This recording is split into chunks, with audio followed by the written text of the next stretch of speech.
Bonsoir madame, bonsoir messieurs. Moi vine godo pour m'don bawal. Comme yo beauté c'est dégoûté. Quand l'on guette maman avec dégoûtona. Nous voyons les la terre. Vine travail pour royaume. Nous voyons les madame les barreaux. Nous voyons les filles de barreaux. Les filles par là-haut, la bateau.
C'est pas maîtresse classe là-haut. C'est dans la mer, quand notre pain chaviré. Si pas de boutier, nous tout tapés dans la mer. Exilio, c'est Basilissa. Exilio, c'est Basilissa. Et tout dans la pain chaviré. Si pas de manger, nous tout tapés. C'est pas de son bois. C'est pas maman caractère. Exilio, c'est Basilissa. C'est tout la mer, quand notre pain chaviré. Si pas de manger, nous tout tapés dans la mer. Exilio, c'est Basilissa. Exilio, c'est Basilissa. C'est tout la mer, quand notre pain chaviré. Si pas de manger, nous tout tapés. Oh,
Il va pas au gros.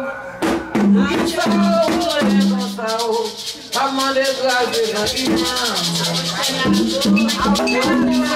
Vous battez vous qui ça, vous prenez comme ça.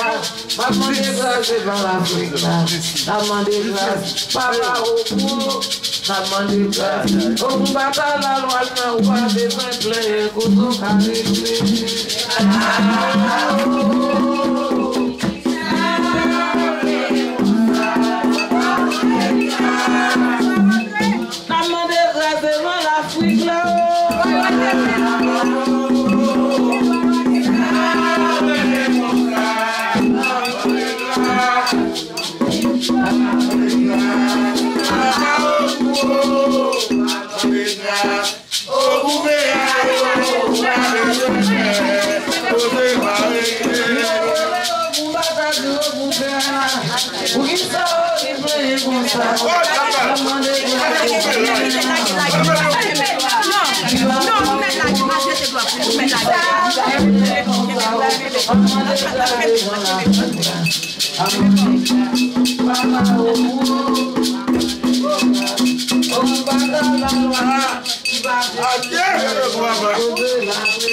Là, nous venons bien contents parce que nous venons supporter mystique là. Nous ne doit faire nos déceptions. Nous ne savons pas combien de lois nous venons là.